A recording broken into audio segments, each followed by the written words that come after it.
bit for this morning. So my name's Charlie 9, I'm the OC of the squadron. We're 98 people in total from across the UK. And same with the cold as well, surviving, getting to the fight. So you can see in Ukraine, artillery bombardments, that's something that we need to make sure that we can survive that. We know we can.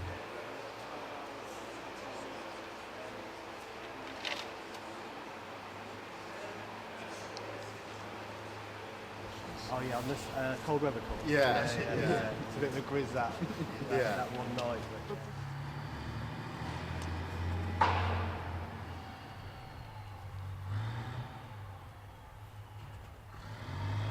Yeah, that's not too nasty.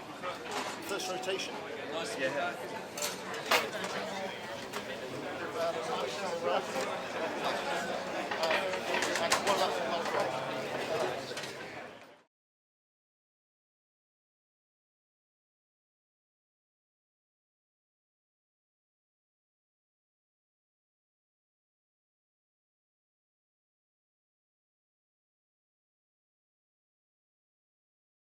Based on your conversations with President Putin, what do you think he wants ultimately in Ukraine? I think he wants to stop fighting. I see that. We spoke long and hard. Steve Witkoff was with him for a very extended period, like about 3 hours. I think he wants to stop fighting. They have a big, powerful machine, you understand that. And they defeated Hitler and they defeated Napoleon. You know, they've been fighting a long time. They've done it before.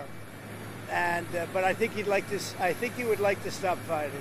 On your timing of your meeting with Putin in Saudi Arabia? No, no time set, but it could be very soon. Like this month? Well, or? It'll be soon. We'll see what happens. But they're meeting right now, and that's more. I mean, this should have been done 4 years ago, 3 years ago, before it started. But it should have been done immediately after it started, as opposed to now, 3 years later.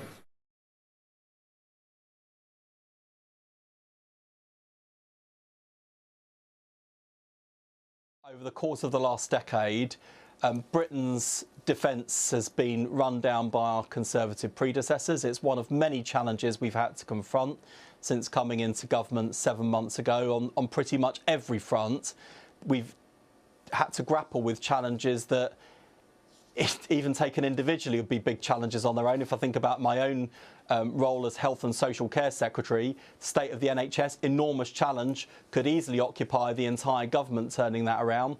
But it's because we've had to deal with all of those challenges. We've had to make some tough decisions to get Britain out of the massive hole it was left in. And that's why we came into government on defence specifically, saying we've got to get back and up to 2.5% of GDP on defence, because the first duty of any government is to secure the security of its nation.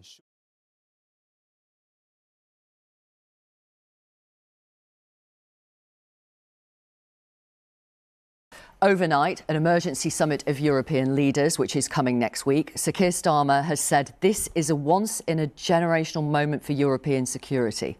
Why? Well, first of all, we should welcome the fact that the US president wants to see an end to the conflict. We all want to see that. Very much agree that has to include Ukraine. That is the position of the UK government. There will be no durable peace without involvement of European partners, particularly the Ukrainians, as part of that. What the US has said repeatedly, and has been a part of their programme for some time, is they would like to see Europe make a greater contribution to the collective defence of Europe. I think everyone recognises there is a reasonability behind that. So that is how Europe has to respond. I believe we in the UK can play a part as that bridge between the US and Europe as we adjust to this new era, and it certainly is a new era. But I think it would be wrong to portray this as some sort of fundamental breach. There is still a great deal of common ground between the US and its European allies. We must play our part in strengthening that. Let's step back for a moment. It was the US and the UK that 3 years ago presented the global community, because of our shared intelligence capability, with a fact that many in Europe said couldn't happen, wouldn't happen, that Putin was about to invade Ukraine. And I was in Ukraine the month before that invasion, and I remember looking at all the faces of those young men and women in Kyiv who had lost their lives because this story begins back in 2014. Since then, combined as a transatlantic alliance, we have supplied Ukraine with the military capability, with the humanitarian capability and the economic capability to fend off this war. And the bravery, the courage, the innovation in Ukraine, which often doesn't get talked about, the innovation in drone capability has been phenomenal, given that people said this would be over within a week. So that's what we've achieved. Today, there has been a conversation that our American friends have begun. It's talk about talks. There is no negotiated settlement. We know, our assessment is certainly that Putin has showed no desire to negotiate other than to see a capitulation from our Ukrainian friends, which is something we cannot tolerate. And neither can our American friends tolerate that, because it would send a message to others, let's say Maduro, that invade Venezuela. To China, have your imperial ambitions. And so we have to stand up to Putin. We know that.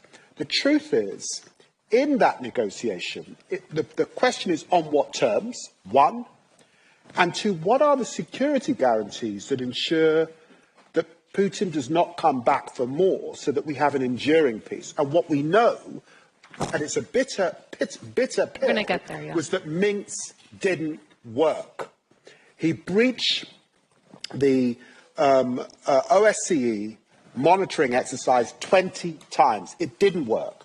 So something's got to be in its place this time that works, and that's why we believe an irreversible pathway to NATO is important to keep on the table. Well, this is where we learn from our shared history and shared understanding. It was an American diplomat, George Kennan, who wrote a long telegram back to the United States that begun the foreign policy of containment of Russia. And in crafting that policy, which was a shared policy, we understood two things. We understood, and sadly Putin is indicative of this, there is a Tsarist tradition that he's leaning into, Peter the Great, Nicholas I, the worst of that period,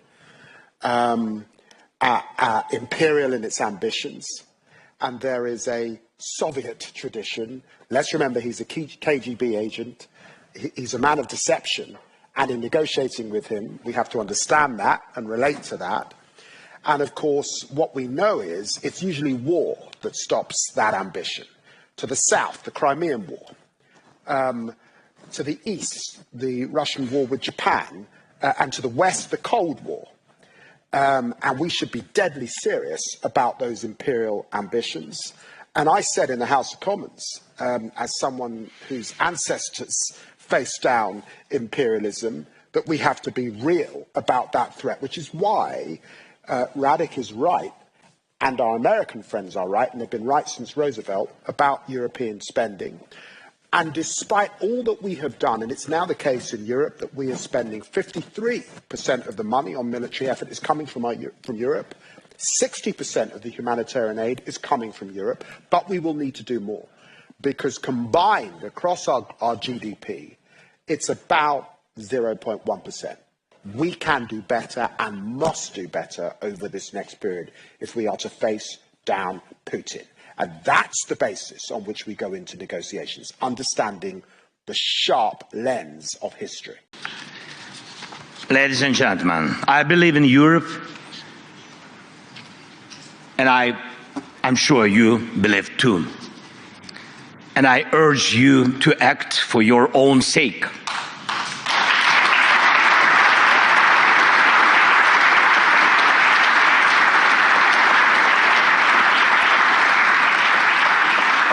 And for the sake of Europe, people of Europe, your nations, your houses, your children, and our shared future. For this, Europe has to become self-sufficient, united by common strengths, Ukrainian and European. Right now, Ukraine's army, supported by global aid, thank you so much, is holding back Russia, but if not us, then who will stop them? Really?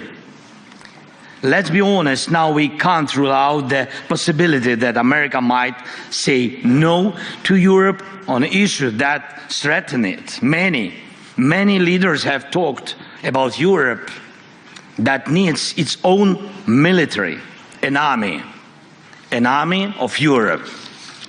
And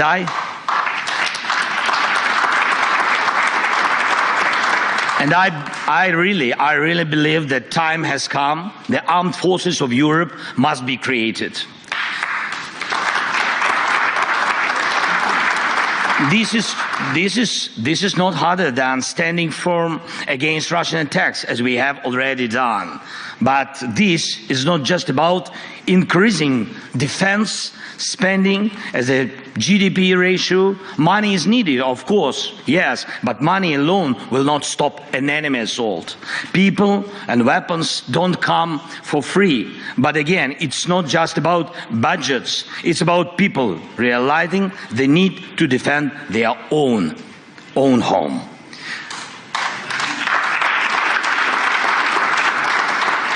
Without Ukraine's army, Europe's armies will not be enough to stop Russia.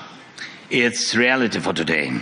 Only our army in Europe has real, modern battlefield experience. But our army alone is not enough too. And we need what you can provide: weapons, training, sanctions, financing, political pressure, and unity. 3 years of full-scale war have proven that we already have the foundation for a united European military force.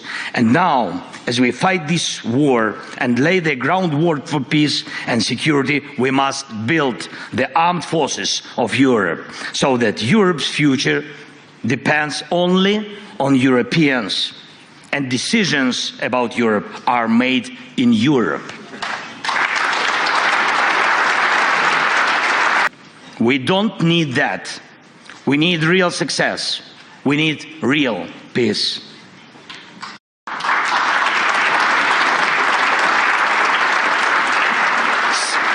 Some in Europe may not fully understand what's happening in Washington right now, but let's focus on understanding ourselves right here in Europe. We must give strength to Europe first. Does America need Europe as a market? Yes. But as an ally? I don't know.